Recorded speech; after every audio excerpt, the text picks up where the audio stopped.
Welcome students. Today we will discuss about some activities to show different types of tropic movements in plants. Demonstration to show tropism. This is the diagram showing phototropism. As we know, phototropism means movement of plant parts in response to light. If the plant part moves towards the light, it is called positive phototropism.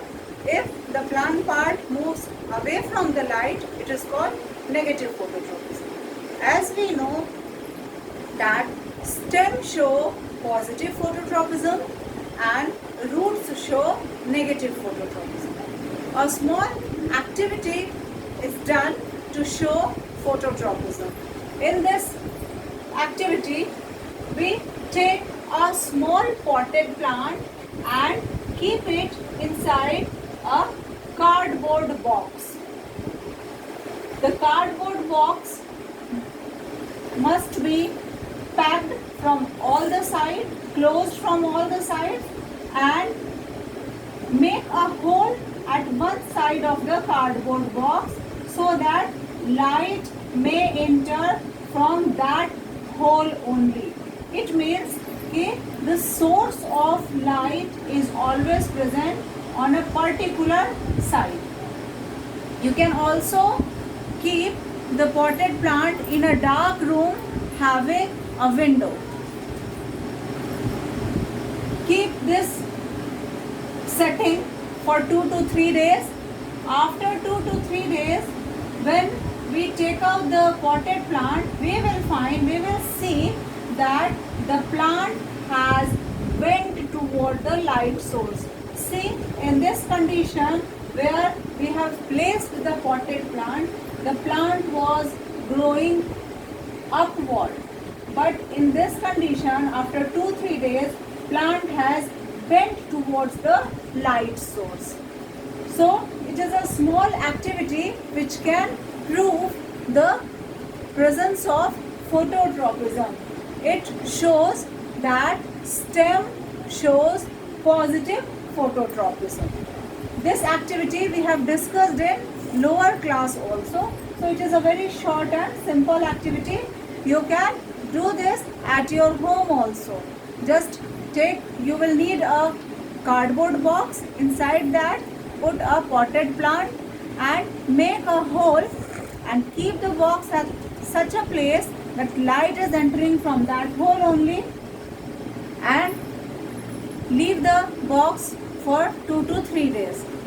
Yes, but before starting the activity, ensure that you have provided enough water to the plant so that it may not dry up. After 2 to 3 days, when you will take out the plant, you will find that the plant is bent towards the source of light. So it is a demonstration to show phototropism. The second demonstration is there to show geotropism. Geotropism, as we know, is the movement of plant parts in response to gravity. Stems show negative geotropism and roots show positive geotropism. It means stem grows away from the gravity and roots grow towards the gravity. To show this, we take a potted plant and bend the pot. We tilt the pot, means instead of keeping it vertical, we keep the pot in a horizontal condition. You can see in the diagram. So we have kept the pot in a horizontal condition. Now after 2 or 3 days, instead of growing in a straight manner, you will find that shoot has bent upwards. So shoot has bent upwards away from the gravity. It is an example to show geotropism. If you can manage to take out the plant carefully without damaging its root, you will also notice that root is bending downwards towards the gravity. But you must be very careful while taking out the plant from the soil. Roots may be damaged. So very carefully dig it out so that you can see a bend in the root. It is also a very simple experiment. Here you have to do simply nothing. Just you have to keep any potted plant in your house, in your kitchen garden, in the horizontal position and just leave it for 2 to 3 days. Yes, ensure proper and timely water supply to the plant, and after 2-3 days you will observe yourself the condition of geotropism. Root will bend upward, shoot will bend upward, whereas root will bend downwards. So it is an activity to show geotropism. Our third activity is there to show hydrotropism. Hydrotropism means movement of plant parts towards water. Roots show positive hydrotropism. It means roots grow towards hydrotropism. Now, some tropism are there which are generally in the similar direction, like negative geotropism and positive phototropism. For that, both that condition, stem will grow upwards to show positive phototropism and to show negative geotropism. Likewise, for hydrotropism, in a general condition, water is found below the soil layer, under the ground. So, root is growing towards that. It is due to hydrotropism as well as due to geotropism. But the intensity of hydrotropism is more than geotropism. In the next activity, we are going to prove that. Here, a potted plant is taken and instead of providing water to the roots of the plant, make a hole, dig a hole, and the hole must be deep enough so that almost it is at the level of the root. So make a hole, dig a hole and provide water in that hole only. In that area only provide the water instead of giving it directly to the root.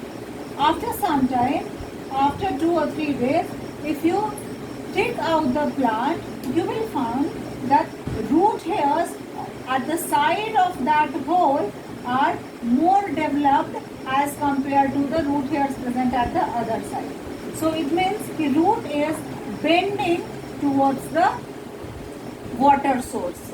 You cannot, root hairs are microscopic structure, you cannot see root hairs directly, but you will find out that root is bent towards the water source. Here, geotropism is acting downwards and hydrotropism is acting sideways. So, hydrotropism being more strong, roots are bending towards the hydrotropism. So, when there is a clash between hydrotropism and geotropism, root will always follow hydrotropism. So, it is a small activity to show positive hydrotropism by roots, where roots are bent towards the water source. This we can easily see in the plants present near riverbeds, river sides.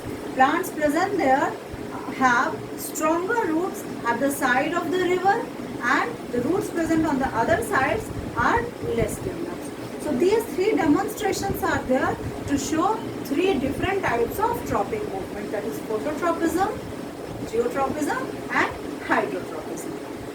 So students, now we are going to study about chemical coordination in plants. As we know, we all are aware, plants do not have neural coordination. Plants do not have brain, spinal cord, nerves and muscles. So each and every coordination activity takes place inside the plant with the help of chemicals only. And these chemicals are called hormones.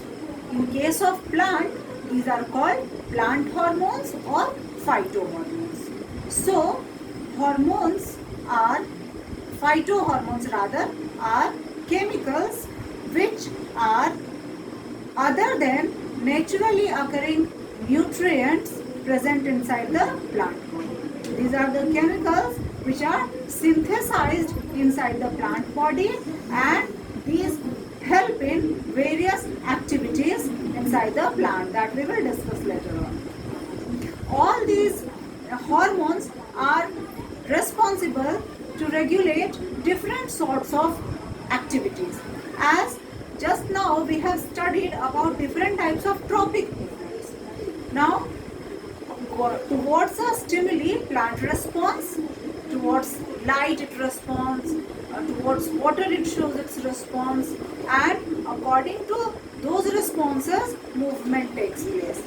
Now we know that movement are of two types, nastic movement and trophic movement. But what happens inside the plant and how these movements occur? Who is there inside the plant to tell them whether you have to grow in this direction or you have to grow in that direction? These are chemicals present over there. Those are called hormones. So actually the plant movements that we studied just now, nastic and trophic movements, those are regulated by hormones. Hormones gets released at a specific place and they regulates the movement in that area. So following are the characteristics of phytohormones. The hormones are chemical substances.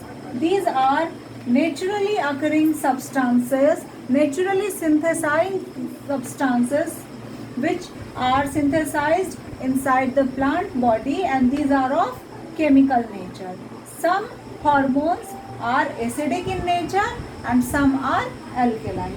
So these are strictly chemical substances.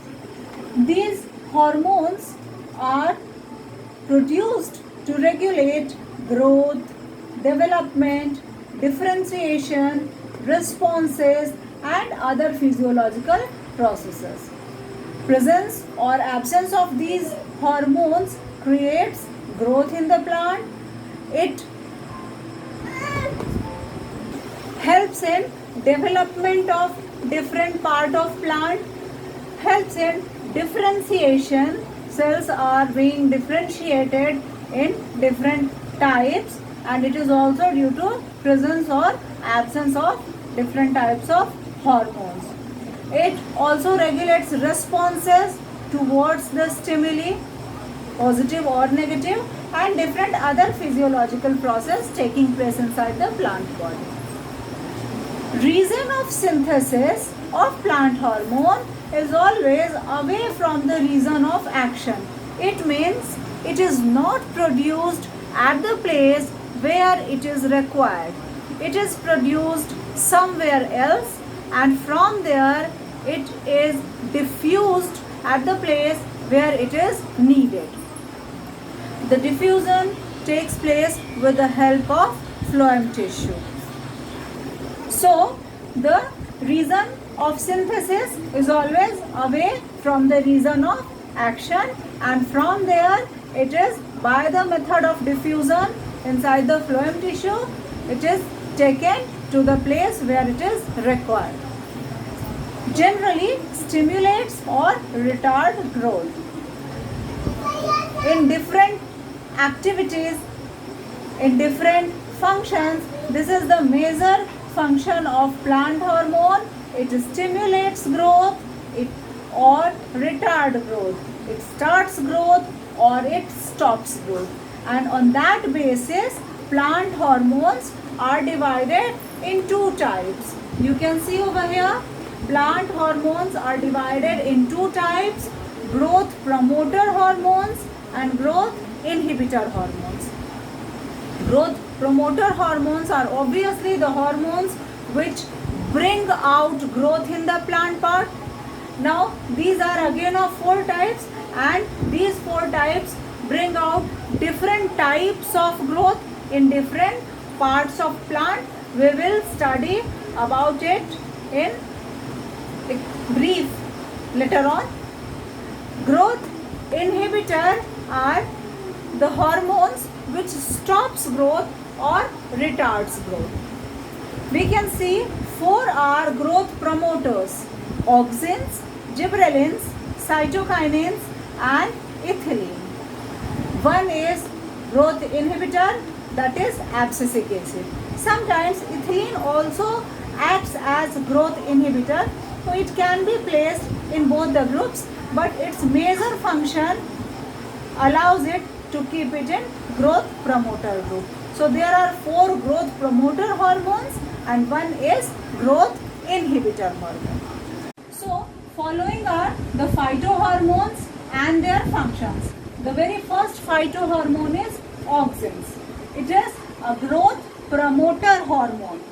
It promotes cell enlargement and cell elongation, especially in the shoot area. So you can say it is responsible for increase in length of the plant. Auxin is also responsible for tropic movement. As we have studied just now about tropic movements, so those movements are due to presence of auxin. In the later segment of the same video, we will discuss about it. Auxin is also responsible for fruit growth. The second hormone is gibberellins. It is again a growth promoter hormone. It is responsible for growth of all parts, especially stem and leaves of the plant. It is responsible for fruit yield. It increases the number and size of fruit and it breaks dormancy of bud and seed. Gibberellins work generally along with auxin, or you can say in presence of auxins. The third hormone is cytokinins. It is again a growth promoter hormone which is responsible for cell division and cell differentiation. It is also required during phloem transport. The fourth one is ethylene or ethene. It is a growth promoter hormone of gaseous nature. It is a gaseous hormone. It promotes transverse growth but inhibits vertical growth. That's why sometimes it is kept in growth inhibitor segment also. It breaks dormancy and it is essential for fruit ripening. It is a gaseous hormone which is secreted during the ripening of fruit and gives that characteristic sweet smell of fruit ripening. The last one is abscisic acid. It is a growth inhibitor hormone which counteracts growth promoting hormones. It controls growth by checking excessive release of these growth promoter hormones. Again, it controls transpiration. It checks the transpiration process to avoid excess loss of water, and it induces dormancy. It continues dormant condition of bud and seed. Now we will discuss how auxin helps in tropic movement. What is the role of auxin in tropic movement? As now we know that during tropic movement, plant part moves towards or away from the stimuli. Auxin is responsible for that movement. The secretion of auxin takes place at the place, that region, that area which induces the or starts the movement of the plant part. See, suppose we take an example of phototropism. Now, in phototropism, plant part stem grows towards the light. Now, generally, light is coming from the upper part, from the top part of the plant. So, what happens there? See the diagram. The plant part which receives sunlight starts secretion of auxin. The auxin is then diffused at the back part, and here the presence of auxin stimulates cell enlargement, which is the function of auxin. The function of auxin, it starts cell enlargement. So when the auxin diffuses at the back part, here the cell gets enlarged, and as a result plant grows in upward direction. When light is coming from a side, what happens? That particular side is getting sunlight, and here auxin is secreted, not at the tip. Auxin is secreted at the sides, and it is diffused at the back part, at opposite part of the plant, and here the cell enlargement is more as compared to this side, and as a result the part of this side of stem grows rapidly as compared to this side, and it results in bending of plant parts towards the sunlight or any sort of stimuli. The same is in the case of hydrotropism and geotropism. So whatever part is getting the stimuli starts secretion of auxin, and auxin then diffuses at the opposite end of the part. Their cell gets enlarged rapidly as compared to the front part, and it creates a bending of plant parts towards the stimuli. So this is the role of auxin in different tropism. Students, these are your assignment questions. The first question, what are phytohormones? You will explain what is the meaning of phytohormones, and also you will write down the characteristics of phytohormones. The second question, what are the types of phytohormones? Two groups in which phytohormones are divided. You have to name those groups, and you have to tell what is the difference between these two groups. Third question, name 4 growth promoter hormones. Simply you have to write down the name. In fourth question, you have to explain role of auxin in tropic movement with an example.